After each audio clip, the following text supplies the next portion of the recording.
For one red dot, a dense gas model lowered the inferred black hole mass tenfold. More than 40 spectral features tested that correction. The object did not change. The interpretation of the line width did. The source is called Glimpse 17775. In the image, it is scarcely more than a compact red point behind a massive cluster of galaxies. The cluster bends and magnifies its light. That natural lens, combined with a very deep Webb spectrum, allowed astronomers to separate hydrogen, helium, oxygen, and 16 iron features. One broad hydrogen line had been read partly as a speedometer for gas orbiting the central mass. For this object, a dense gas model changes that reading. Moving electrons can scatter the line photons and spread them into broad wings. Much of the apparent width then records the photon's passage through the gas, not the original orbital speed. Using the narrower intrinsic line lowers the modeled black hole mass by about a factor of 10. The object stayed the same. The estimate changed because the model changed one assumption. Subscribe for documentaries that follow the measurement before choosing the mystery. A little red dot is not a confirmed kind of object. It is a name for a pattern in Webb data. The source looks compact. It appears blue at shorter infrared wavelengths and rises sharply toward redder wavelengths. Some objects selected this way contain growing black holes. Some also contain young stars, dust, and unusually dense gas. The name states what the telescope receives. It does not yet settle what produced the light. The label became useful because Webb repeatedly found this pattern in deep fields that had been studied for other reasons.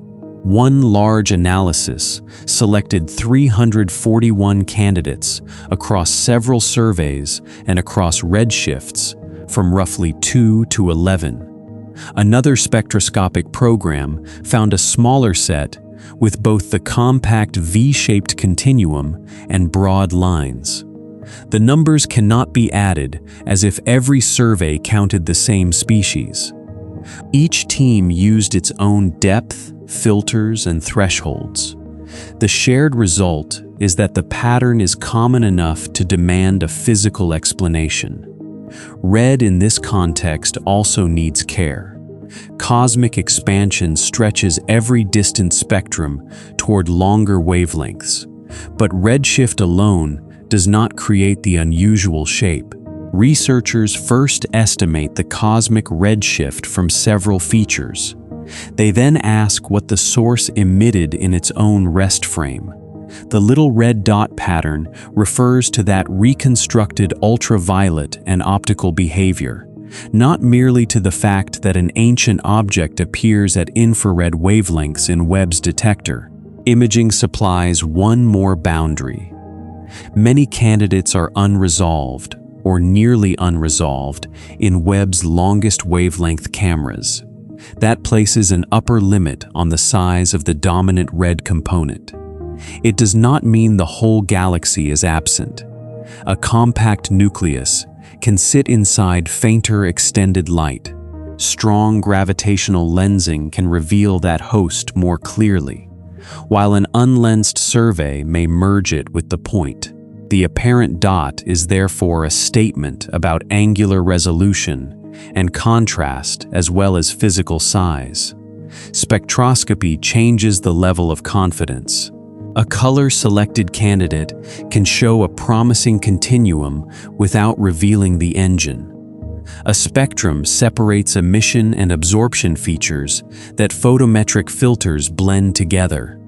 Broad H-alpha raises the probability of accretion. Density-sensitive line ratios test the gas. X-ray and radio observations probe other escape routes. A useful account must keep the imaging population separate from the spectroscopically tested subsets, because a conclusion about one cannot silently become a conclusion about all. That distinction matters because a distant point can mix several physical sources before a single photon reaches the detector. Starlight may dominate one part of the spectrum. Gas close to a black hole may dominate another.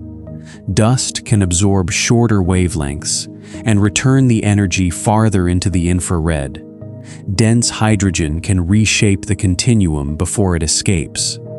If all those contributions occupy less space than Webb can resolve, they arrive under one small red profile. Glimpse 17775 provides a particularly sharp version of this problem. Its redshift is 3.501, which places the light about 1.8 billion years after the Big Bang. A foreground cluster named Abell S1063 magnifies the source by about a factor of 2. Webb's near-infrared spectrograph observed it deeply enough to reveal hydrogen, helium, oxygen, and a crowded set of iron transitions. The paper reports more than 40 spectral features, including 16 from singly ionized iron. None of those lines is a photograph of the center. A spectrum records how much light arrives at different wavelengths. Atoms and ions interact with light at specific energies, so a line can reveal which material is present. Its strength can constrain temperature, density, and the intensity of the radiation striking the gas.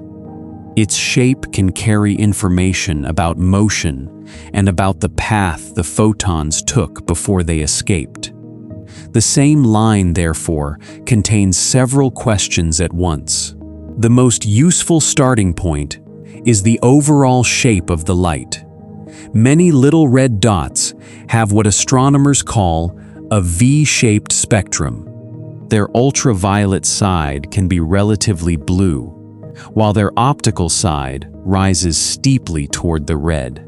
In some samples, the turn aligns with the Balmer limit of hydrogen. That limit appears when photons have enough energy to free electrons from hydrogen atoms in the second energy level. Light on one side of the limit interacts differently from light on the other. It is tempting to translate a red source directly into an old galaxy or a dusty object. Either can be red. But the exact place and shape of the turn matter. A smooth veil of dust generally reddens a continuum across a range of wavelengths. A strong feature tied to the Balmer limit points toward hydrogen absorption or emission physics. Young and older stars can contribute a Balmer break. Exceptionally dense gas can create a related discontinuity. A blue host galaxy can add ultraviolet light around a much redder compact source. Color narrows the possibilities, but it does not select one engine by itself. A durable physical model treats the light as a layered transfer problem. There is a power source. There is material around it. There may also be a host galaxy. Each layer can add light, remove light, or move photons from one wavelength to another.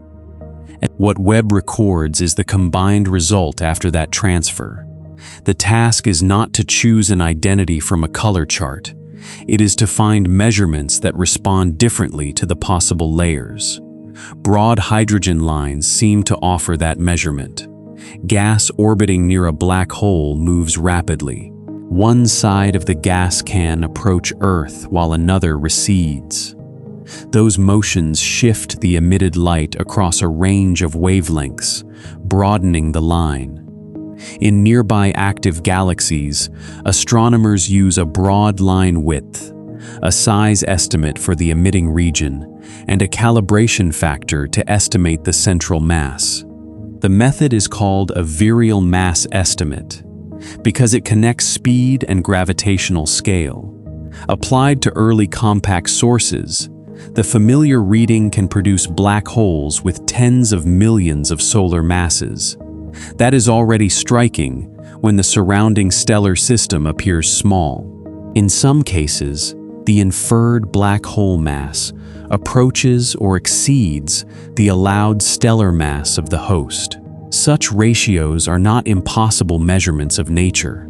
They are warnings that either early black holes grew differently, the host light is incomplete, or one of the assumptions inside the mass estimate does not transfer cleanly to this environment. The line profile contains more than a width. A Gaussian profile has a rounded form that often appears when many random velocities combine. Several compact broad line sources studied with Webb instead show wings that fall away more like a double-sided exponential. Some also show narrow absorption or a P Cygni-like combination of emission and absorption. Those details led researchers to ask whether the photons were being broadened after emission, rather than only by the orbital speed of the emitting gas. Electron scattering supplies one possible route. An electron at a finite temperature is moving.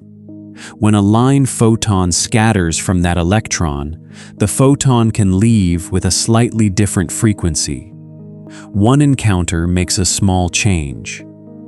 Repeated encounters can redistribute photons from a narrow intrinsic line into broad, nearly symmetric wings.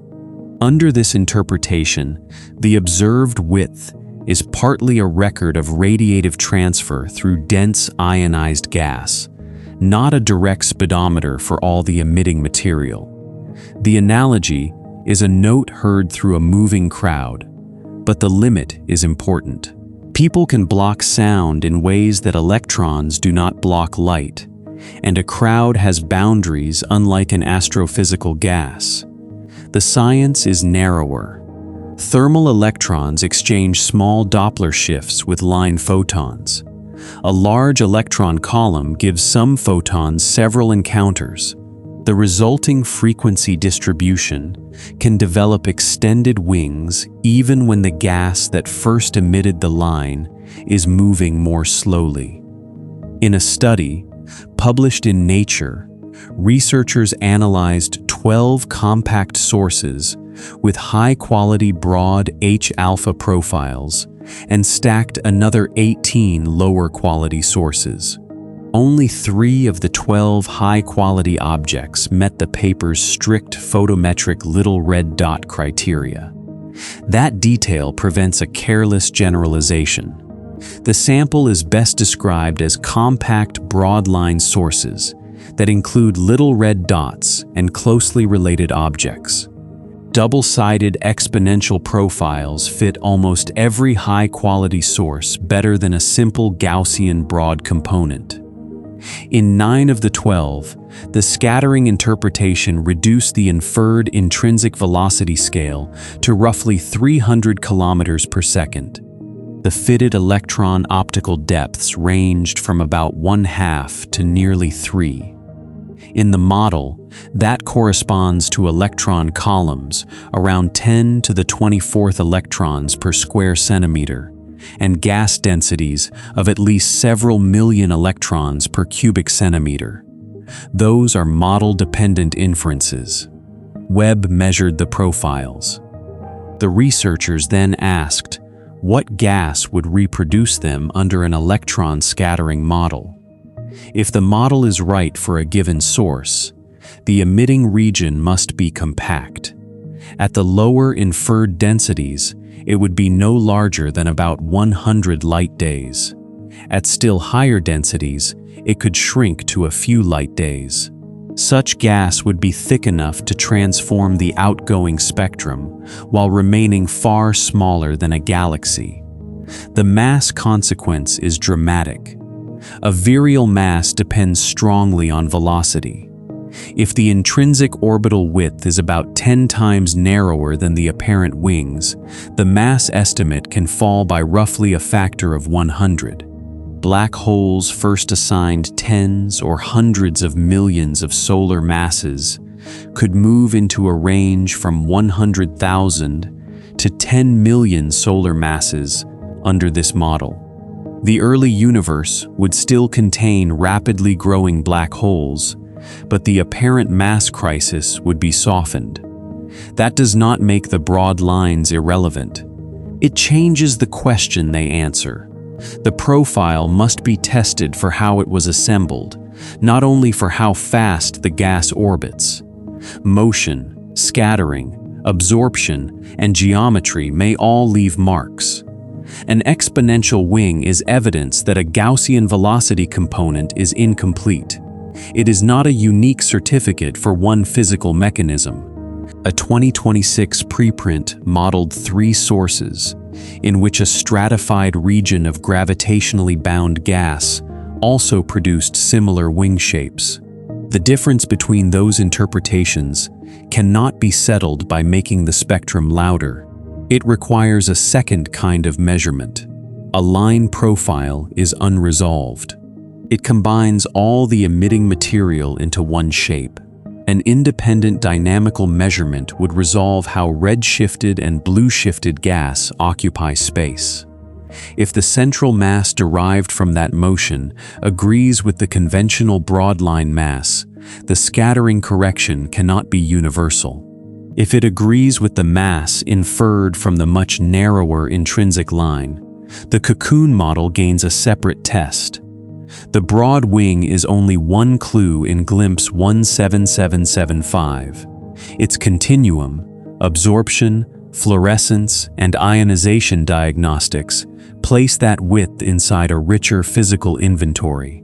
Together they test whether one dense environment can explain several apparently disconnected measurements. This arrangement has acquired the nickname black hole star. The name is easy to misunderstand. It is not a black hole that has become a star, and it is not a new stellar species. It refers to a black hole embedded in a compact, luminous gas envelope, whose reprocessed light can dominate the unresolved source. The nickname is useful only while that physical definition remains attached to it. But a model that explains many features in one object is not yet the identity of an entire population. The little red dot label covers sources selected in different surveys with different color cuts, depths, and spectral information.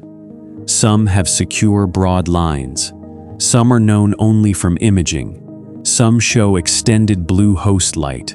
Some contain warm dust. Rare examples are individually bright in X-rays. The layers may differ from source to source. That is why the question is not whether the Cocoon picture is beautiful enough. The question is whether it survives measurements that do not depend on the same assumptions. X-rays test how much energetic radiation escapes. Time monitoring tests whether the compact source flickers like a familiar active nucleus. Spatially resolved gas motion tests the central mass without using the unresolved broad wing. Each measurement presses on a different part of the layered model. What makes glimpse 17775 more than a red point with a convenient story? The answer comes from agreement among measurements that respond to different parts of the gas. The continuum changes across the Balmer limit. The permitted lines carry broad, exponential wings. Helium line ratios favor high density and an intense radiation field. Oxygen and iron record fluorescence. Absorption cuts into some of the emission. Extended blue light surrounds the compact red component. No one feature proves a Cocoon, but a viable model must reproduce all of them without changing its physical conditions each time. The foreground cluster is part of that achievement. Its gravity bends different light paths toward Earth and brightens the background source by roughly a factor of 2. The paper analyzes about 20 hours of Webb exposure. After accounting for the lensing gain, the depth is comparable to spending far longer on the unlensed source. Lensing does not sharpen every detail automatically, and the magnification carries uncertainty from the cluster model. It does place otherwise faint spectral features within reach. Long exposure matters because each line is competing with detector noise, sky background, and neighboring transitions. A single weak bump can be ambiguous. More than 40 identified features create a network of constraints.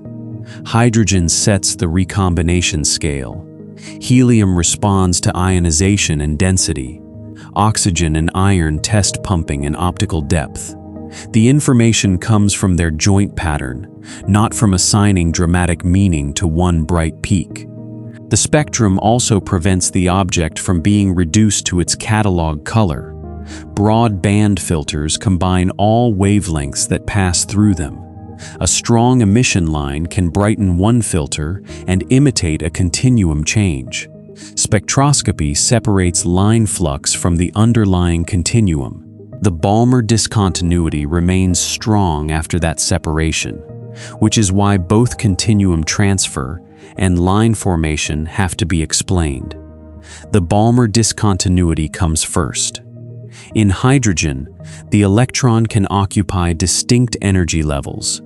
Photons beyond the Balmer limit can ionize atoms whose electrons begin in the second level.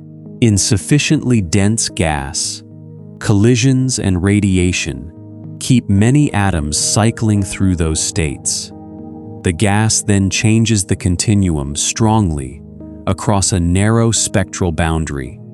For this source, the measured flux density just above the break is about twice the value just below it. A mature stellar population can also create a Balmer break. That is why the feature cannot identify the engine alone. But a stellar explanation must match the compactness, the ultraviolet light, the broad permitted lines, and the other density diagnostics at the same time. Fits that assign most of the red continuum to stars can demand a large stellar mass, compressed into a very small volume. Adding nuclear gas changes the inferred mass, because some of the light no longer needs to come from stars. The gas explanation is not merely a different label for the same fit. It predicts how the spectrum should behave. Hydrogen in a dense, partially ionized layer can absorb continuum light near the Balmer limit. The same environment can emit strong recombination lines after electrons reunite with protons. If the electron column is high, scattering redistributes some line photons into broad wings. If gas flows through the line of sight, absorption can remove light at selected velocities. Glimpse 17775 shows several of those behaviors together. The broad hydrogen components are better represented by profiles with extended exponential wings than by a single rounded Gaussian. The helium spectrum includes a line arising from a long-lived excited state. Its strength and absorption structure favor high density and a strong ionizing source. A P Cygni-like shape indicates that some material lies in front of the bright emitting region and has a different velocity. The words high density cover an enormous physical range, so the line ratios matter. The analysis favors electron densities above roughly 100 million per cubic centimeter in parts of the source. That is far beyond the average density of a galactic interstellar cloud. It belongs to a compact nuclear environment where collisions can compete with radiative transitions and where many photons are absorbed before they find an escape path. Fluorescence adds another constraint.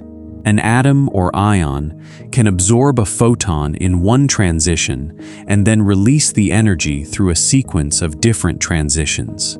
The output lines are linked to the input radiation. In this source, oxygen and iron features are consistent with pumping by intense ultraviolet light, including radiation near Lyman beta. The pattern requires both a powerful source and material arranged so that the relevant photons encounter the ions. The 16 iron transitions are especially valuable because a single uncertain feature can be mistaken for noise or blended with another line. A collection of related transitions is harder to dismiss. Their wavelengths and relative behavior supply a structured test. The term iron forest captures the visual crowding, but the inference comes from atomic physics, not from the name. Dense gas and a strong radiation field can populate and excite the relevant states. This chemical richness also limits a popular picture of a completely featureless red shroud. The cocoon cannot be treated as an opaque wall that simply turns all light red. It is stratified. Some layers are highly ionized, others retain neutral atoms. Some directions allow ultraviolet photons to pump fluorescence. Some gas lies along the sightline and produces absorption. A useful model needs a density, temperature, ionization state, and geometry that make these processes coexist. The geometry is not resolved directly. A smooth sphere is the simplest sketch, not an observed boundary. Clumps, openings, inflowing streams, and outflowing gas could alter what escapes in each direction. The word cocoon describes a high column surrounding the compact source. It does not guarantee symmetry. This limit becomes important when rare objects release X-rays or high ionization ultraviolet lines through paths that the average source seems to block. The central engine is inferred from the energy budget. The gas must receive enough ionizing radiation to power the observed emission. The analysis places the bolometric luminosity near 10 to the 45 ergs per second. Concentrating that power in such a compact region is difficult with ordinary stars alone. Accretion can convert gravitational energy into radiation with much greater efficiency. A growing black hole is therefore the leading source in the model. Under the scattering correction used for this object, the inferred black hole mass is around 5 million solar masses. The estimated luminosity is then slightly above the conventional Eddington value, near a ratio of 1.8. Both numbers depend on the same model. The spectrum does not print the mass or accretion ratio on the detector. The mass follows from a corrected velocity scale and an assumed emitting size. The Eddington ratio follows from that mass and an estimate of total radiated power. The Eddington comparison describes a balance. Radiation pushes on ionized matter while gravity pulls inward. For a steady, spherical flow with familiar opacity, there is a luminosity at which those effects balance. Real accretion can be clumpy, directional, and time-dependent.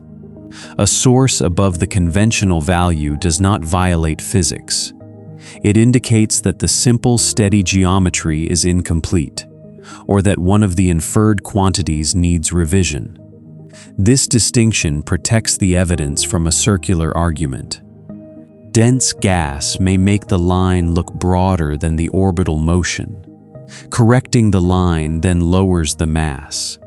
A lower mass raises the inferred Eddington ratio. That high ratio may help explain why the source differs from a familiar active nucleus. But the chain begins with a chosen line broadening model. An independent mass is needed before the final ratio can be treated as measured rather than inferred. The host galaxy supplies another independent piece of the light. Hubble and Webb imaging show extended blue emission around glimpse 17775, Young stars can plausibly contribute much of that ultraviolet light. The compact red optical component can still be dominated by the nucleus and dense gas. This mixed source explains why the Balmer break is strong, but less extreme than in an isolated Cocoon model. That result also limits the slogan that the central object arrived before a galaxy. A black hole can dominate the mass or luminosity of a compact nucleus, while a young host already exists around it. The relevant comparison is not presence against absence. It is the growth of the central black hole relative to the stellar system, and the difficulty of measuring either component when their light overlaps. The layered model now has specific jobs. Stars supply much of the extended ultraviolet light. Accretion supplies the concentrated ionizing power. Dense gas reshapes the continuum near the Balmer limit, emits and absorbs hydrogen and helium, creates fluorescence, and scatters line photons. Dust may contribute in some sources, especially at longer wavelengths, but it is not required to perform every one of these jobs in this particular fit. That division of labor is a scientific advantage, because each component can be challenged. Spatial imaging can test the host. Mid-infrared spectra can test warm dust. Line ratios can test density and ionization. Time monitoring can test how rapidly changes in the engine appear outside the gas. X-rays can test the column and escape geometry. Resolved kinematics can test the mass. A model gains value by becoming vulnerable to several measurements. Scale makes those tests concrete. A light day is the distance light crosses in one day. Even 100 light days is tiny beside a galaxy, yet enormous compared with the black hole's horizon. Gas spread across that distance can delay and smooth rapid changes from the center. Different wavelengths may leave from different layers. A compact, unresolved point can therefore contain a sequence of physical zones without any of them being visible as a separate object in an image. High column does not mean equal opacity at every energy. Ultraviolet photons can be absorbed efficiently by atoms and ions. Softer X-rays are strongly attenuated by gas. Harder X-rays penetrate farther, and very energetic photons may escape unless the column becomes Compton thick or the geometry closes most sight lines. The same cocoon can look opaque in one band and partly transparent in another. An observed deficit must be compared with the exact energy range, not described as simple darkness. Time behaves differently as well. If the central source brightens, the direct light can change quickly. Reprocessed light responds after photons travel outward and after atoms, electrons, and dust exchange energy. A broad distribution of path lengths smooths the signal. Lack of observed flickering can therefore support a reprocessing layer, but it can also reflect a steadily feeding engine, limited sensitivity, or a timescale outside the observations. The model predicts patterns, not one universal yes or no. Continuum, profile, absorption, fluorescence, and host light converge on a compact, dense, irradiated environment rather than a bare catalog point. Accretion onto a black hole is a strong explanation for the required central power. Together, the measurements provide unusually strong evidence for a black hole embedded in reprocessing gas. It is not a direct image of a black hole star, and it does not declare every little red dot identical. The population becomes harder beyond this unusually deep spectrum. Hundreds of photometric candidates do not all have comparable data. A catalog of 341 candidates spans several major Webb fields and a broad redshift range. Within that selection, the redshift distribution increases below redshift 8 and then declines rapidly near redshift 4.5. That demographic curve is real within the survey selections. Its physical meaning still depends on what fraction of the selected sources share the same engine. Spectroscopic programs provide a narrower but cleaner view. One large survey obtained about 1,500 spectra beyond redshift 3.1 and identified 80 broad-line sources.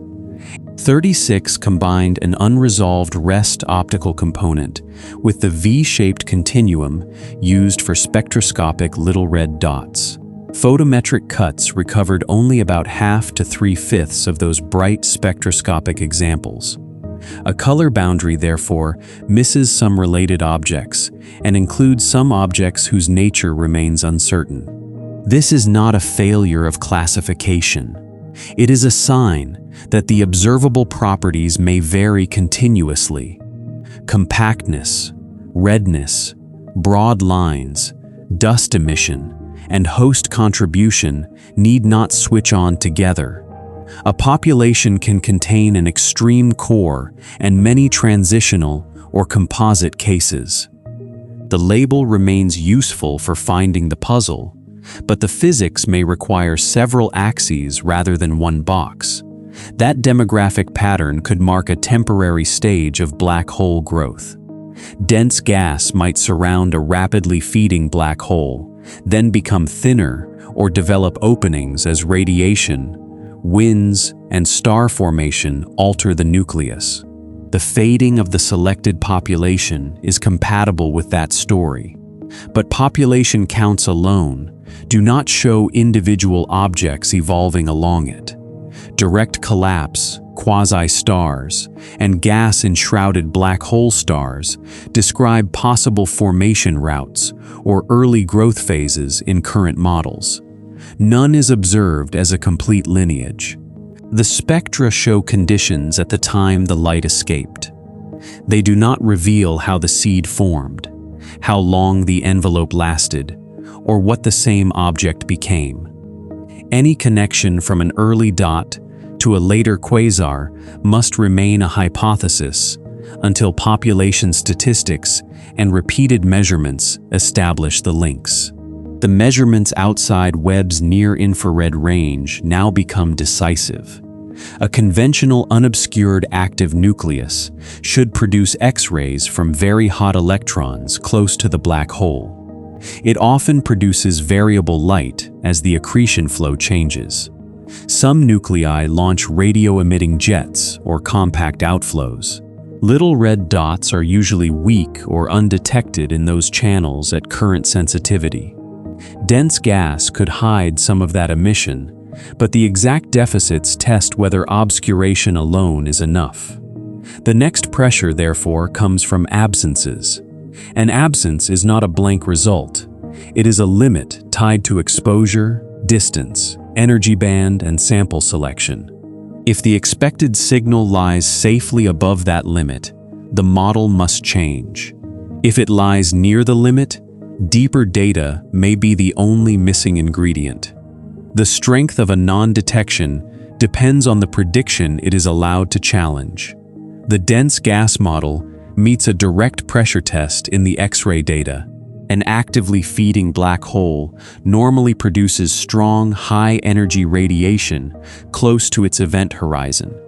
If that radiation is missing, either the central engine is unusual, the radiation is being blocked or reprocessed, or the red optical light is giving an inflated picture of the engine in the first place. Chandra has looked deeply enough to make that absence measurable. In 2024, UA and collaborators assembled 34 spectroscopically selected broad H-alpha sources in fields with archival Chandra coverage. None was detected individually above 3 standard deviations. When the team added the X-ray images together, the full sample produced a signal at 2.9 standard deviations in the soft band and 3.2 in the hard band. Combining the bands raised the formal significance to 4.1 standard deviations. That sounds like a detection, but the sample divisions matter. The full group was heterogeneous.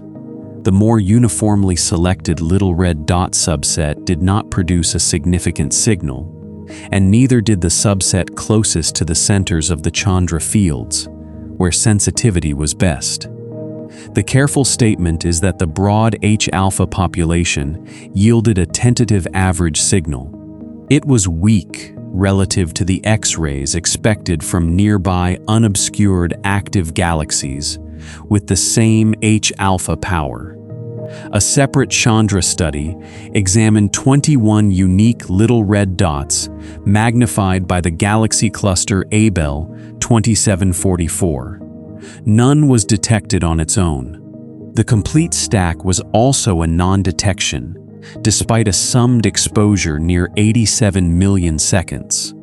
A subset with broad H-alpha showed a hint near 2.6 standard deviations.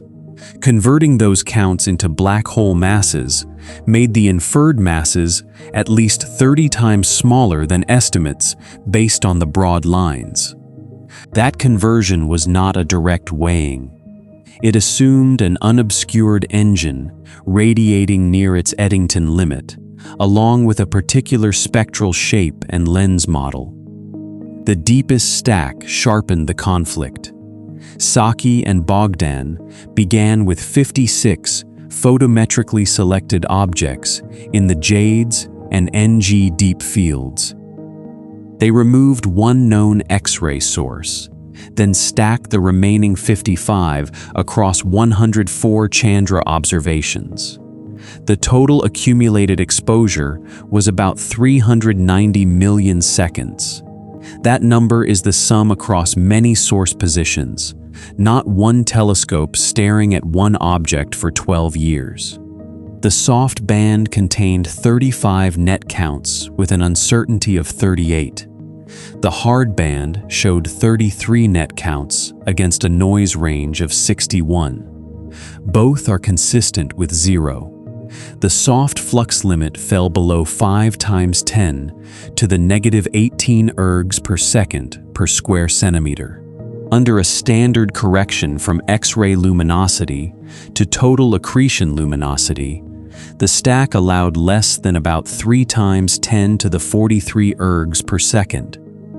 The average luminosity inferred from the web data was roughly 5 times 10 to the 44.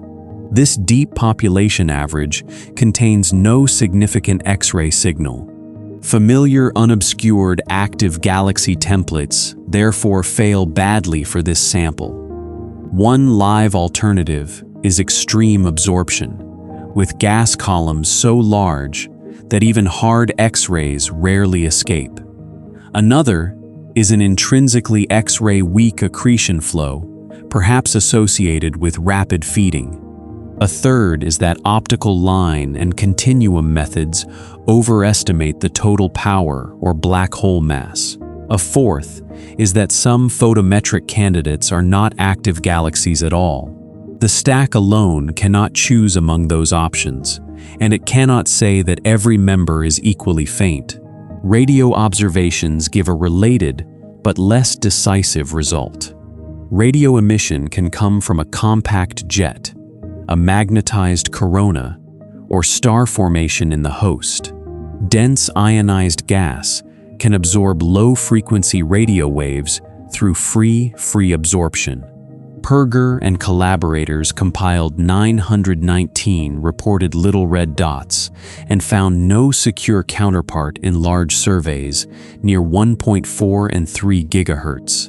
Their stacks also remained below 3 standard deviations, but the catalog was overwhelmingly photometric and the surveys were relatively shallow. Deeper fields reached below a microjansky and still found almost nothing.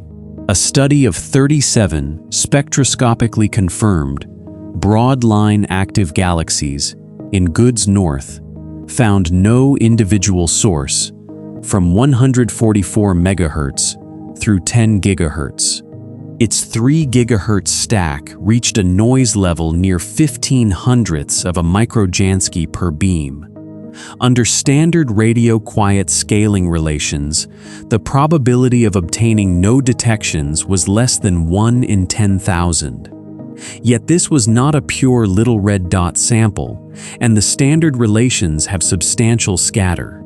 Across those surveys, radio non-detection is widespread, while intrinsic radio weakness remains unsettled.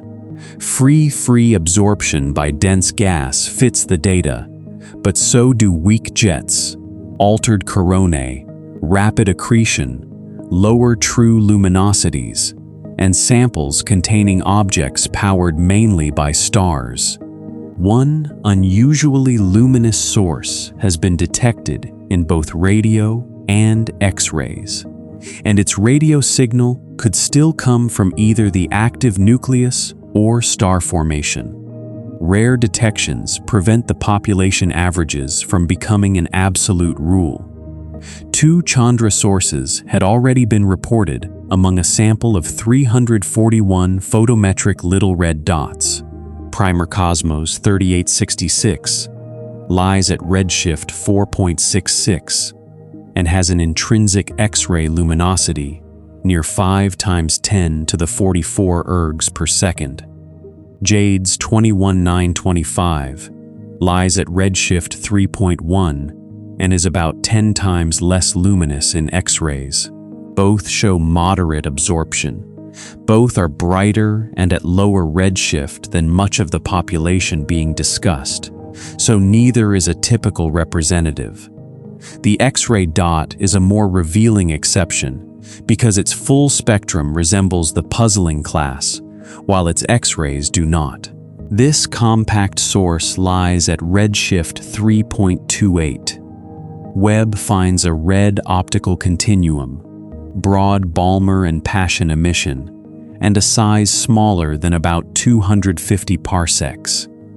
Chandra accumulated slightly less than 800,000 seconds of exposure and recorded about 189 net counts. Its intrinsic X-ray luminosity is about 1.5 × 10⁴ ergs per second. The fitted absorbing column is moderate rather than extreme.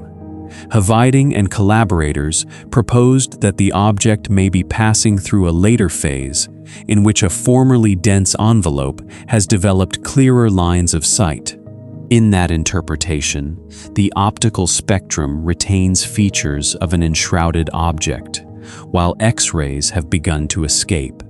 That is an evolutionary interpretation, not an image of the envelope opening.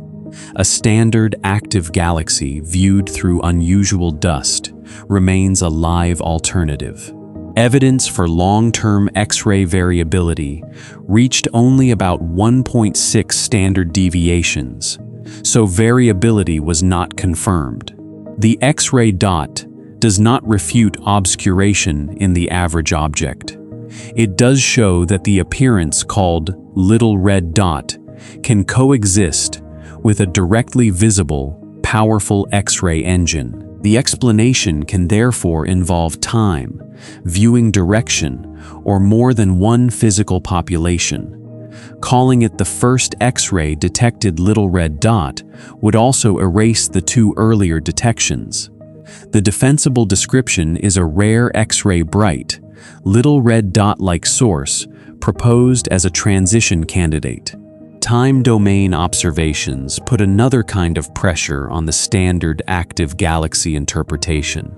A 2026 preprint from the Twinkle program reports repeated Webb imaging and slitless spectroscopy in Goods North. Its complete broad H-alpha sample contained 27 sources. 18 met one or more little red dot selection criteria, while 9 did not. Continuum monitoring covered all 27. Repeated line spectroscopy covered 10. The available epochs spanned about 139 to 220 days after correcting for cosmic time dilation. No significant variability appeared in the continuum, in H-alpha flux, or in the shape of the line. When the team matched these sources to lower redshift active galaxies from reverberation mapping samples, ordinary behavior predicted detectable changes in more than 10 objects. Seeing none represented a deficit at 5.9 standard deviations. The null result also held separately for the 18 selected little red dots and the 9 other broad H-alpha emitters. Across this monitored sample, no short-term variability was detected. Standard, sub-Eddington active galaxy behavior is therefore unlikely to dominate it. A dense reprocessing envelope could smooth changes before the radiation emerges. Super-Eddington accretion could alter the timescale and amplitude of the fluctuations. The central engine could vary on timescales that the current baseline misses. Some sources could lack an active black hole. Similar suppression in the 9 non-little red dots also suggests that the effect may belong to a wider, high redshift broadline population rather than to one photometric color boundary. Twinkle does not directly detect a gas envelope, and a null result is not a unique signature of one. Its comparison depends on lower redshift control samples and simulated light curves. The variability of super-Eddington flows, especially how it scales with mass and luminosity, remains uncertain. The result does warn against carrying every local calibration into these objects unchanged. That warning reaches broad line estimates of black hole mass, because those estimates assume that the line width tracks gas moving in the black hole's gravity in a familiar way. Abell 2744 QSO1 offers an independent test of that assumption. It is a strongly lensed, triply imaged little red dot at redshift 7.04, seen when the universe was about 700 million years old. Earlier work estimated a black hole mass near 40 million times the mass of the Sun from the broad Balmer lines. The concern was that dense gas, electron scattering, or non-gravitational line broadening might make that virial estimate too large by as much as 2 orders of magnitude. Deep Web integral field spectroscopy allowed the narrow H-alpha emission to be mapped across the source. The gas extends over roughly 200 parsecs and shows a velocity gradient near 10 kilometers per second. Gravitational lensing stretches the image enough to improve the effective spatial resolution. Spectroastrometry then follows the centroids of narrow slices through the emission line, recovering information on scales smaller than the ordinary image blur. The red and blue channels near 50 kilometers per second on either side of line center were separated by about 25 parsecs in the source plane. Combined with the larger scale velocity field, those measurements traced a rotation curve that declines with distance as expected around a compact central mass. A Milky Way-like nuclear star cluster gave a substantially worse fit. In the direct kinematic comparison, a point mass was preferred by more than 5 standard deviations. Alternative extended star cluster models could fit only by collapsing to an unrealistically tiny scale and effectively becoming a point mass. A full 3-dimensional model accounted for the light distribution, the telescope response, beam smearing, and an inferred inclination near 52 degrees. Its best fit central mass was about 50 million times the mass of the Sun. That agrees with the earlier broad line estimate. The same analysis placed a conservative upper limit near 20 million solar masses on the stellar host. In this object, the black hole is therefore at least twice as massive as the allowed stellar component. Here, the observation is resolved gas kinematics, consistent with rotation around a compact mass. The inference that the mass is a supermassive black hole is strong because plausible star clusters, gas distributions, dark matter cusps, and outflow contamination were tested and rejected or forced into point-like configurations. The further claim that this is a heavy seed caught near birth is more interpretive. Direct collapse and primordial seed scenarios are live possibilities, but neither follows uniquely from one object. The lens model, inclination, gas geometry, and assumption of ordered rotation still enter the analysis, even though independent fitting methods gave consistent results. Abell 2744, QSO1, therefore establishes two limited facts of broad importance. At least one prototypical little red dot contains a genuinely massive black hole. In that same source, a conventional broad-line virial estimate agrees with an independent dynamical measurement. It does not validate virial masses for every little red dot. Twinkle shows that this monitored high redshift broadline sample does not behave like the lower redshift active galaxies used to build those calibrations. The combined pressure tests favor heterogeneity over a single absolute identity. Deep stacks describe the average of selected samples. They reveal severe X-ray weakness relative to standard templates and persistent radio non-detections. Twinkle shows suppressed short-term variability across both V-shaped little red dots and neighboring broadline sources. Those are population-level regularities that any model must address. Individual objects supply different constraints. The X-ray dot and the two earlier Chandra detections show that powerful high-energy emission can escape from sources inside or near the class.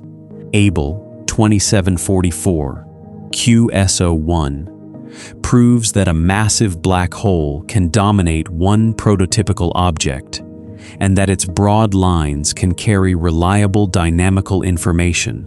Other candidates may be powered by lower mass black holes, accreting rapidly, by black holes hidden inside dense gas, by unusual stellar systems, or by mixtures of those components. The empirical little red dot boundary was drawn from compact appearance and red optical colors, often with a blue ultraviolet side to the spectrum. It was not drawn from a single measured engine. Selection can group together different viewing directions, different stages of envelope clearing, different accretion states, and genuine differences in power source. The common traits may still reflect shared, dense gas physics, without requiring every object to contain the same black hole, the same column of gas, or the same evolutionary history. A dense cocoon remains a viable explanation for several observations at once. It can reprocess X-rays, absorb radio emission, and smooth rapid variability.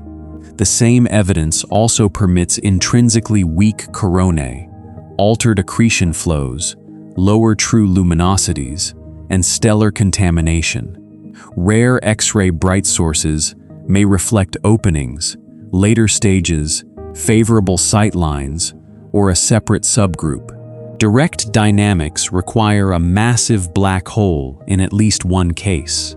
The population is constrained by all of these results simultaneously, with regularities in the stacks and exceptions in the individual sources. What remains when one physical label cannot contain the whole population? The observations still support a useful structure. Light from stars, light from accretion, and reprocessing by gas and dust, can be separated conceptually even when Webb blends them into one point. Different little red dots may assign different shares to those contributors. The population question becomes a set of measurable proportions rather than a contest in which one category must eliminate every other. This matters first for the apparent age and mass of the host. A galaxy's stellar mass is inferred by comparing its spectrum with models of stars of different ages, compositions, and histories. Old stars can produce a strong Balmer break and a red optical continuum. If all of that light is assigned to stars, the fit may require a surprisingly mature and massive system at a very early cosmic time. The mass is not read directly from brightness. It depends on the assumed ratio between light and stellar mass. A young population can be luminous for its mass, because short-lived massive stars dominate. An older population is dimmer per unit mass. Nuclear gas can add optical light without adding a comparable mass of stars. An accreting black hole can supply energy that a stellar model mistakenly interprets as a larger or older population. Changing the source decomposition changes the inferred inventory. Extreme Balmer discontinuities illustrate the problem. Their sharp rise can resemble evolved stars, while dense gas models can reproduce part of the same break through hydrogen opacity. The observation is the sharp discontinuity. The interpretation can move between stars and gas, depending on the lines, absorption, and continuum that accompany it. That does not remove stars from little red dots. It restores them to a measured role. In a sample of 27 spectroscopically confirmed sources, between redshifts 5 and just above 7, the narrow and broad H-alpha emission tracked the ultraviolet light in ratios resembling young starbursts.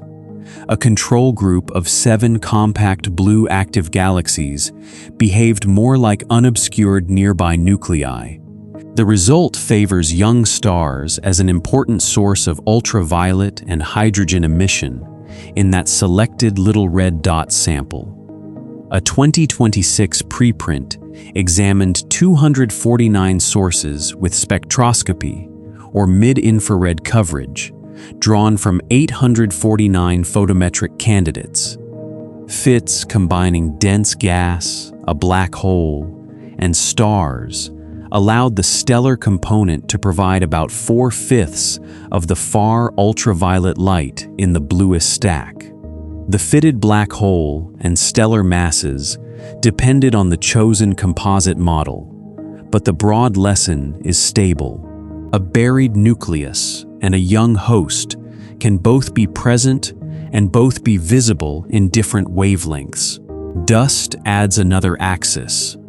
Some individual dense gas models work with very little dust near the engine, because dust would not survive everywhere in the intense radiation field and can change the predicted spectrum. Population stacks at longer wavelengths tell a wider story. In a study of 302 little red dots with substantial mid-infrared and millimeter coverage, the median 1 to 3 micron behavior favored a template containing dust heated by an active nucleus. Under that interpretation, at least roughly half the sample contained such dust. The result prevents the phrase "dust-free" from becoming a population rule. It does not require every source to be a conventional dusty quasar. Dust may occupy cooler or more distant layers, while extremely dense ionized gas controls the Balmer features closer in. Different sightlines can pass through different columns. A source can be dust poor in the compact line-forming region and still contain warm dust elsewhere. This layered variation explains why simple binary tests fail. A blue ultraviolet continuum does not exclude an obscured nucleus if young stars dominate the ultraviolet. Weak X-rays do not exclude a black hole if high columns or an altered accretion state suppress the escaping signal. Broad H-alpha does not prove a familiar virial region if scattering contributes to the wings. Warm dust does not prove that dust alone created the optical break. Each diagnostic answers a narrower question. The population may therefore be continuous, rather than divided into a clean species. Compactness, continuum shape, line width, host fraction, dust emission, X-ray escape, and variability can change gradually. A color cut places a boundary through that multidimensional distribution. Objects near the boundary may resemble the extreme core without sharing every physical condition. This is normal for an observational class discovered before its internal mechanisms are fully mapped. The phrase black hole star should be kept at the level of a model or a possible phase. In its most specific form, it describes a rapidly accreting black hole inside a dense, compact, luminous gas atmosphere. That atmosphere can reprocess the central energy and dominate the unresolved optical light. A quasi-star is a related theoretical configuration with a massive envelope and a black hole growing within it. The names overlap in public discussion, but the detailed structures and formation assumptions are not interchangeable. No observation has followed one little red dot from its beginning, through an envelope phase, into a later unobscured quasar. The redshift distribution is compatible with a temporary stage, and rare X-ray bright objects are compatible with openings or clearing. Compatibility is not a witness sequence. To establish an evolutionary path, astronomers need population links in mass, environment, abundance, and duration, along with physical transitions that produce the observed differences. The central engines still change the history of early black hole growth. Before Webb, many accreting black holes at high redshift were found because they were bright in ultraviolet or X-ray surveys. Little red dots reveal a population selected through compact infrared colors, including objects that those older methods could miss. If a substantial fraction contain accreting black holes, the census of early growth is larger and more varied than the census of bright quasars alone. The mass distribution remains the crucial uncertainty. Scattering corrections can move some model estimates down by 1 or 2 orders of magnitude. QSO1 shows that a conventional broadline mass can be right for at least one prototypical object. Composite host fits can change the inferred stellar mass.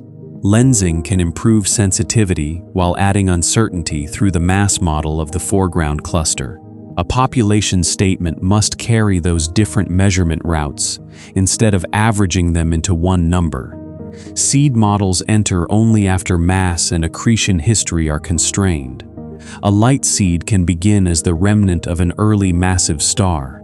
A heavier seed can form when a large gas cloud collapses with limited fragmentation. Repeated mergers and rapid feeding can change either starting point. By the time Webb observes an active nucleus, the present mass records both its birth mass and everything accreted since. That produces a degeneracy. A small seed growing very rapidly can reach the same later mass as a larger seed growing more slowly. A low duty cycle can be offset by an earlier start. Mergers can add mass without the same luminous signature as gas accretion. The observation of a black hole at a given cosmic age narrows the allowed combinations, but it does not reveal a unique origin unless the mass, age, growth rate, and population abundance are known well enough. The Eddington comparison helps organize those combinations. Near the conventional Eddington luminosity, sustained accretion can increase a black hole's mass exponentially over cosmic time. The exact growth interval depends on how efficiently infalling mass becomes radiation and how continuously the source feeds. Super Eddington flows can accelerate growth, but their radiation may be directional or trapped, which changes the luminosity used to infer the rate. Little red dots could represent episodes when gas supply, density, and accretion are all high. Their compact abundance at early times would then identify a growth mode missed by ordinary active galaxy selections. Yet the Cocoon itself can bias the luminosity and mass estimates used to calculate that growth. The sources are valuable precisely because they force the engine and the transfer medium to be solved together. QSO1 carries the most severe host comparison. Its resolved narrow H-alpha motion favors a central point mass of about 50 million suns. The allowed stellar host is below about 20 million suns. The resulting black hole to stellar mass ratio exceeds 2. That ratio differs radically from the typical relation between central black holes and stellar bulges in the nearby universe. The host value is an upper limit, not a precise stellar weighing. Nuclear light can overwhelm a faint surrounding component, and the lens model affects the reconstructed brightness and size.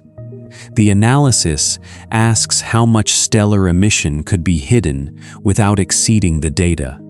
Even at that permitted maximum, the central dynamical mass remains larger. Improving the host limit would sharpen the ratio, but is unlikely to reverse its direction. Because that mass came from spatially resolved gas motion rather than the broad wing, the host comparison does not reuse the disputed estimator.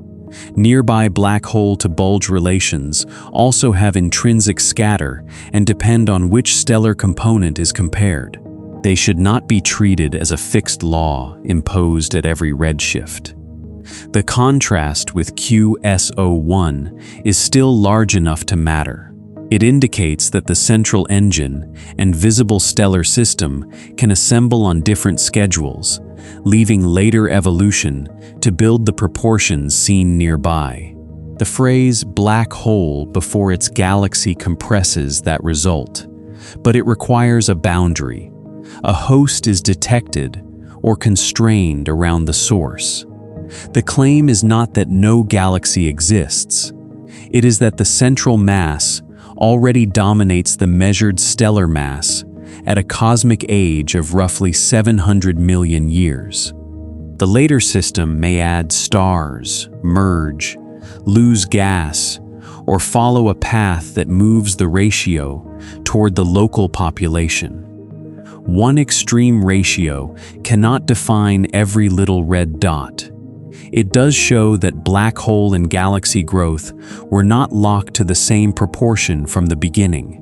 The familiar nearby relation may emerge through later evolution rather than act as an initial condition. Early nuclei can run ahead of their hosts, while other systems may build stars first or obscure the central engine beyond present detection. This result is demanding without requiring broken cosmology. Early photometric studies sometimes assigned enormous stellar masses to compact red sources and described a conflict with the time available for galaxies to assemble. Spectroscopy has revised many of those interpretations by exposing emission lines, active nuclei, and dense gas. The standard cosmological framework still has to produce the observed halos, gas supplies, and growth rates. But an incorrect source model should not be mistaken for a failure of cosmic expansion or structure formation. The sharper challenge now belongs to astrophysics. Gas must lose angular momentum and reach the center. Radiation and winds push back. Stars form from the same supply. Metals and dust appear and alter cooling. Black holes grow while the host is small. A dense cocoon is not an escape from those processes. It is a possible state created by them, with a spectrum that records how energy tries to leave. Turning the observed abundance curve into a lifetime requires care. Number counts combine formation rate, duration, detectability, and the volume surveyed. A rare, long-lived state can produce the same abundance as a common brief state under different formation histories. Objects can also move into and out of a color selection without their engine switching off. A life cycle needs more than a decline in counts. The survey geometry matters too. Deep fields cover small areas and can be affected by cosmic variance, which means one direction may contain more structures than the cosmic average. Gravitationally lensed fields reach fainter sources, but require corrections for magnification and for the source plane area. Wide fields find rarer luminous objects with less depth. Combining them gives a better distribution only when their selection functions are carried through the calculation.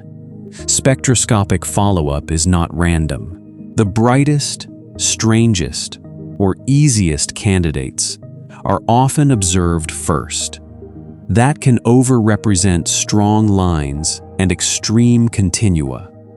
Common photometric cuts recover only part of at least one bright spectroscopic sample.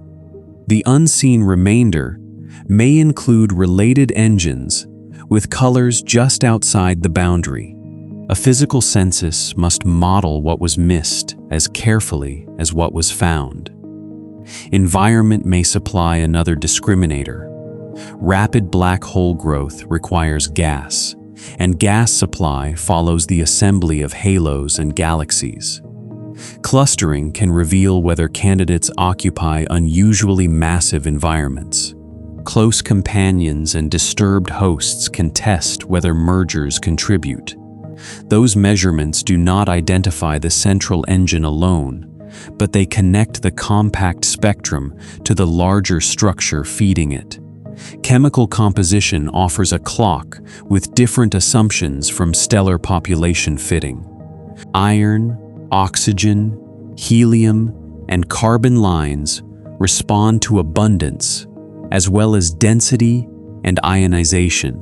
The iron forest, in Glimpse 17775, shows that a rich spectrum need not imply a mature stellar population by itself, because line strength also depends on excitation and radiative transfer. Element ratios, when modeled with the local conditions, can constrain how much previous star formation enriched the gas.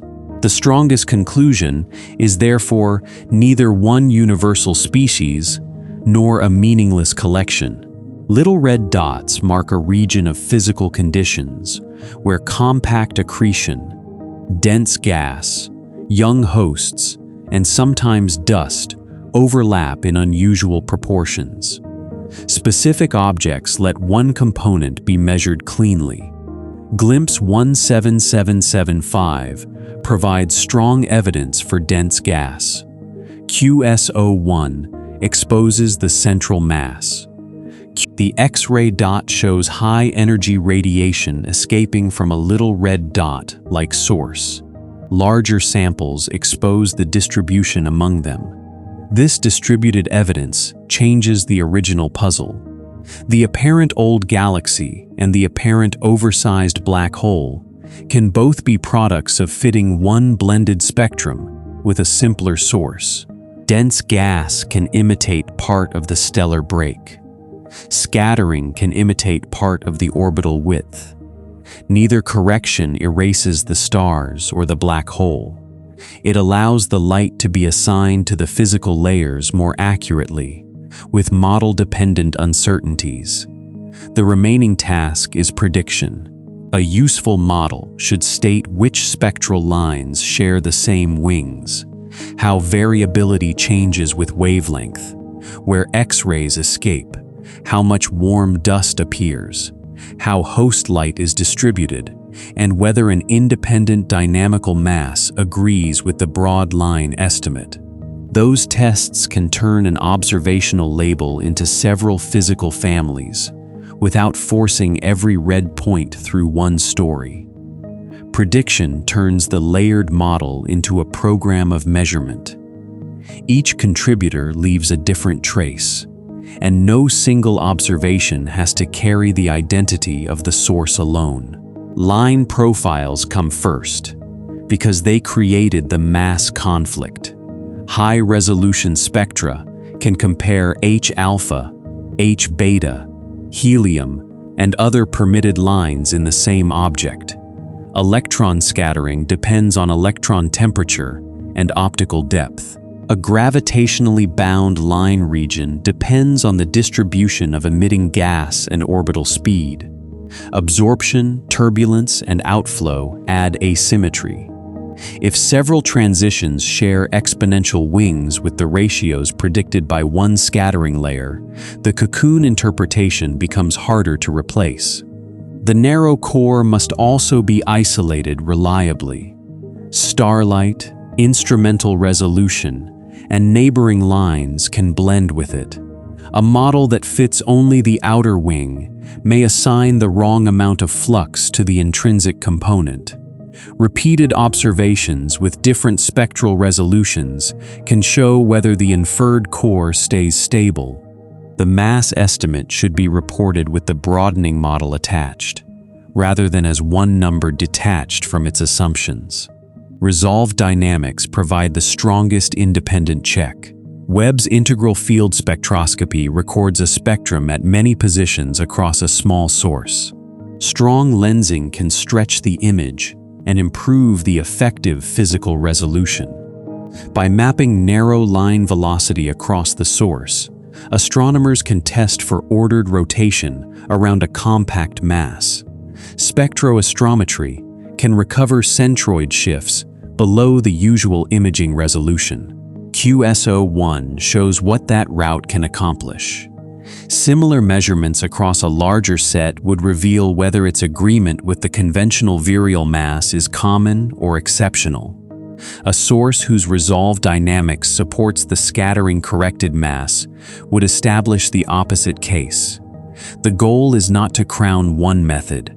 It is to find where each broad line interpretation works. Time monitoring tests the path length through the layers. In a familiar active nucleus, changes in the central continuum can be followed by changes in a broad line after light travels to the emitting gas. The delay gives a physical scale. Dense reprocessing can smooth the signal and produce a wider range of delays. A steady or rapidly feeding source can change the amplitude. Repeated spectra can therefore connect variability, line response, and cocoon size. The twinkle result has already made the null behavior quantitative for 18 selected little red dots. Longer baselines and more epochs can determine whether variability is absent, merely slower, or hidden at the available precision. Color changes matter as much as total brightness. If the ultraviolet host remains steady while the compact optical nucleus changes, their contributions can be separated. If all bands move together after a delay, reprocessing becomes testable. Strong lensing creates an unusual clock. A multiply-imaged source can send light along paths of different lengths around a foreground cluster.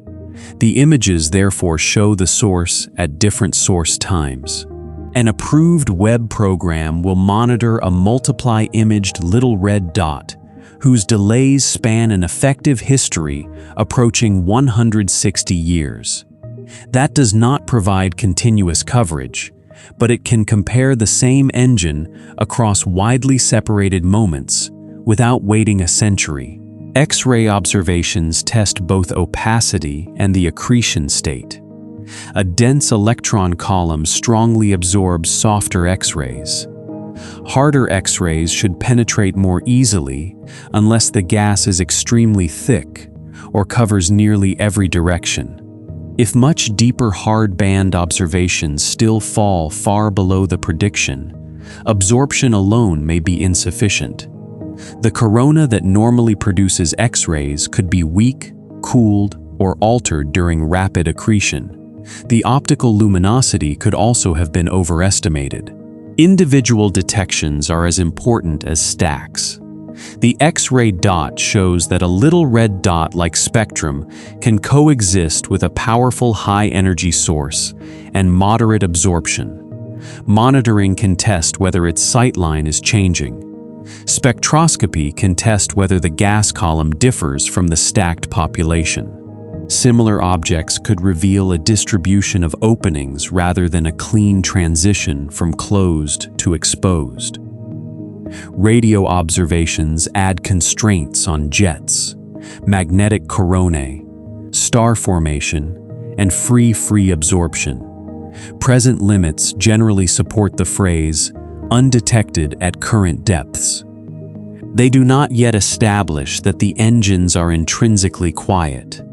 Broadband measurements at several frequencies can distinguish a signal absorbed at low frequency from one that is weak everywhere. Resolution can separate a compact nucleus from star formation across the host. Mid-infrared spectra address dust directly. Warm dust has broad continuum features that dense, nearly dust-free gas does not reproduce in the same way.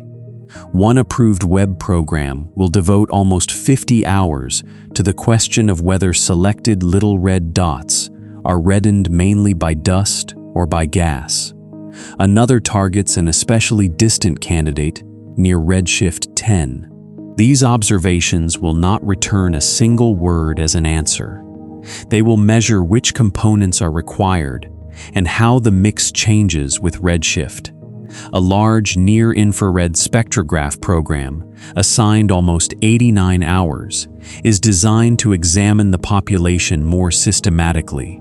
Larger samples can connect continuum shape, line profile, density indicators, host light, and redshift under one selection. That reduces the bias created when only the brightest or most unusual candidates receive detailed spectra. The important advance is not only more objects, it is comparable measurements across those objects. Host galaxies require their own accounting. Deep imaging at shorter wavelengths can map extended ultraviolet light. Oxygen and other narrow lines can trace star-forming gas beyond the compact nucleus. Stellar absorption, when detectable, can constrain ages without assigning every continuum feature to stars. Millimeter observations can limit cool dust and molecular gas. The host mass should emerge from several observables, not from one red slope. The same rule applies to the central engine. Broad lines, dynamical motion, ionizing luminosity, X-rays, and variability should agree within a physical accretion model. A black hole can be strongly supported, even when no single channel is decisive. Disagreement becomes useful when it points to obscuration, anisotropy, or an altered accretion state.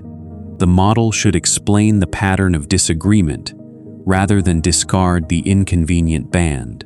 Population completeness will decide how much these objects contribute to cosmic black hole growth. Imaging selections must be calibrated against spectra, and spectra must account for targets too faint to observe individually. Survey areas and lensing volumes must be combined with their uncertainties. The result will be a distribution of luminosity, mass, accretion rate, and host contribution rather than a count of red points. That distribution can test seed histories. Heavy seeds predict different early mass and abundance combinations from light seeds under the same growth limits. Rapid accretion can blur those differences.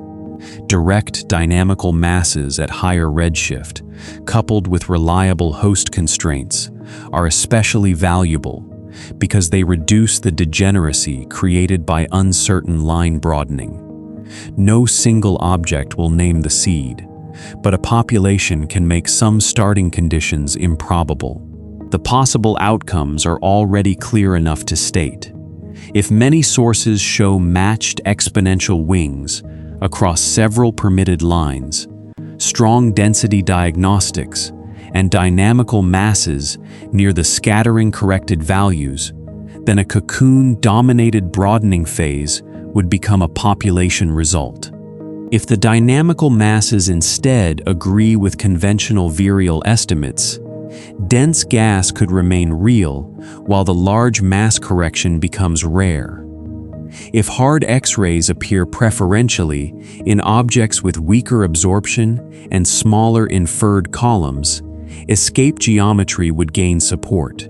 If even the hardest bands remain weak when the inferred gas column should be transparent, the accretion flow, or corona, may differ.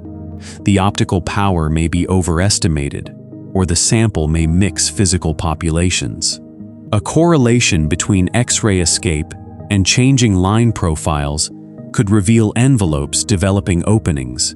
No correlation would push the explanation toward intrinsic engine physics or mixed populations. Variability offers a related split. A reprocessing layer predicts smoothing that depends on wavelength and on the size of the emitting zone. Long wavelength optical light produced deeper in the gas may respond differently from ultraviolet host light. A delayed, broadened response would measure the transfer path. Continued stability across long baselines and multiple bands would favor steady feeding, very large reprocessing regions, or a source whose optical light is not dominated by a variable nucleus.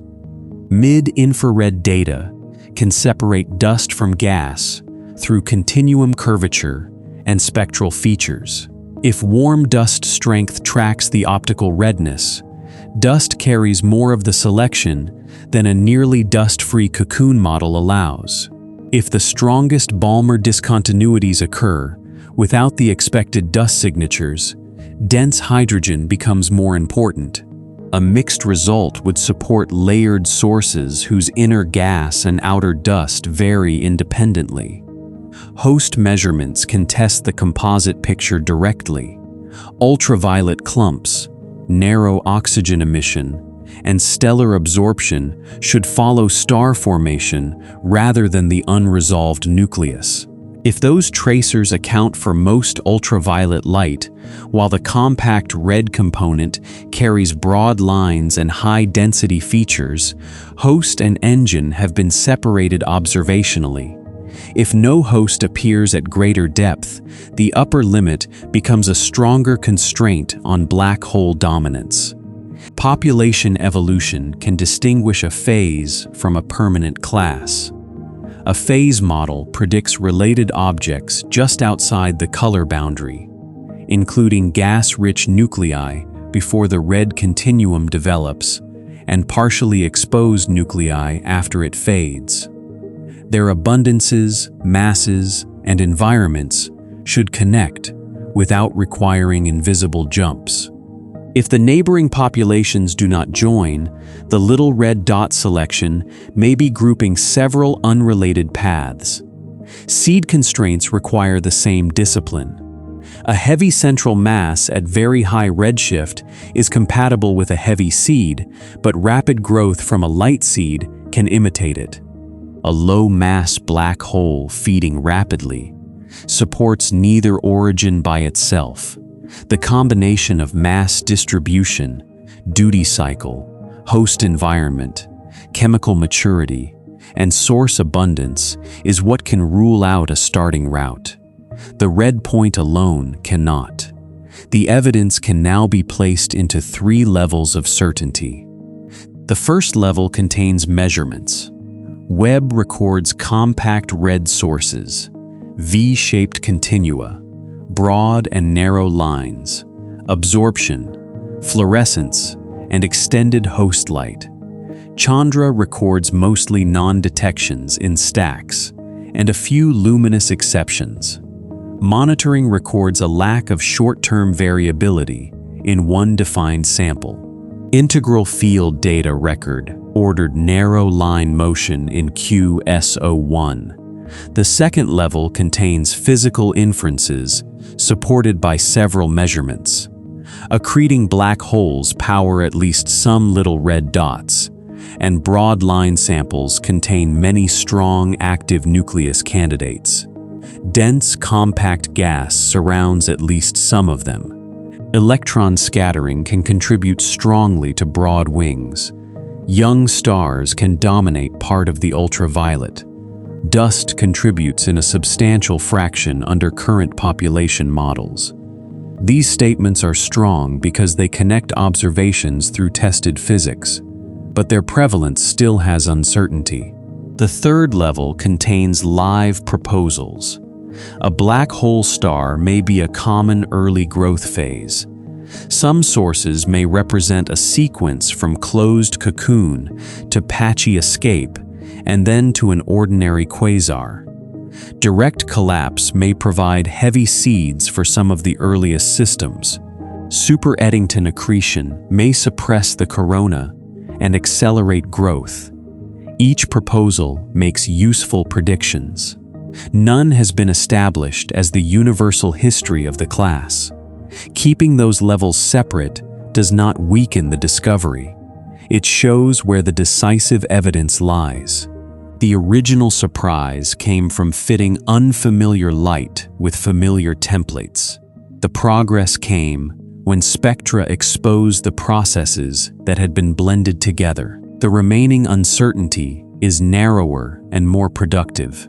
It concerns frequency, geometry, and evolution, not whether the data deserve explanation. Glimpse 17775 brings the evidence back to the flagship source. The direct observations are a compact red source, a magnified host, a Balmer discontinuity, more than 40 spectral features, broad permitted line wings, absorption and fluorescence. Those measurements strongly favor extremely dense, partially ionized gas, exposed to an intense central source. A feeding black hole is the leading engine.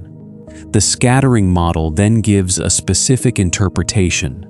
Line photons begin with a narrower velocity distribution. They cross a large electron column. Repeated encounters redistribute their frequencies and build the wings. Using the intrinsic core rather than the entire apparent width lowers the inferred mass for this object by roughly a factor of 10. The same environment helps reprocess the continuum and suppress some high-energy radiation. That is a coherent solution for the flagship source, but it retains boundaries. The gas has not been photographed as a smooth sphere. Other broadening processes can contribute. The modeled mass is not a resolved dynamical mass. The Eddington ratio inherits those assumptions. One deep spectrum cannot fix the fraction of all color-selected sources that share the same structure. QSO1 sets a necessary limit. Its spatially resolved narrow line motion requires a compact mass near 50 million suns and agrees with its conventional broad line estimate. Electron scattering may still affect some photons, but a large universal downward correction fails for that object. The correct rule is object-specific. Broad wings must be tested against independent measurements whenever possible. The X-ray dot sets another limit. High-energy radiation can escape from a source with little red dot, like optical behavior. The stacks still show that such escape is uncommon, or faint on average. Geometry, evolution, and selection can place both results in one population without pretending they are the same state. The stellar and dust studies set a third boundary. A cocoon does not erase the host, and dense gas does not erase dust elsewhere. Some ultraviolet and hydrogen emission follows young star formation. Mid-infrared stacks support heated dust in many candidates. The source can be composite at the same moment that its compact nucleus is dominated by accretion. The layered model now explains the apparent contradiction. A structure capable of making one little red dot resemble both an old galaxy and an oversized black hole is a luminous compact engine embedded in dense reprocessing gas, combined with light from a young host. Hydrogen opacity can imitate part of a stellar break. Electron scattering can imitate part of an orbital width. The black hole remains real. The host remains real. The inferred ages and masses change because the path of the light is finally included. What is established is substantial. Some little red dots contain growing supermassive black holes. Dense gas is strongly supported by multiple spectral diagnostics in glimpse 17775. Broad line widths can be model dependent. At least one early object contains a black hole more massive than its allowed stellar host. The population does not behave like a simple copy of nearby unobscured active galaxies. What remains open is equally precise. The fraction with black holes is not fixed. The fraction with dense cocoons is not fixed. The broadening mechanism can differ by object. The true mass and accretion distributions remain uncertain. The duration of the phase, the role of dust, the structure of the gas, and the connection to later active galaxies are under active test. The seed origin is not written in the color. This is how a point of light becomes a physical problem. First, the color suggested an impossible inventory. Then the lines revealed that the measurement carried the imprint of the material around the source. Another object provided an independent mass and prevented a local success from becoming a universal law. The result is not one dramatic label. It is a model that knows where it works, and a set of measurements designed to find where it does not. The red point at the beginning remains unresolved. One hydrogen photon leaves the compact emitting gas. Before it reaches open space, it meets a moving electron. Its frequency changes slightly. Another encounter moves it again. After several such exchanges, the photon escapes into a broad wing of the line. The wing preserves the imprint of those final local interactions. The distance did not create the correction. Transfer through dense gas did. The dot never changed. One spectrum changed the mass inferred from it.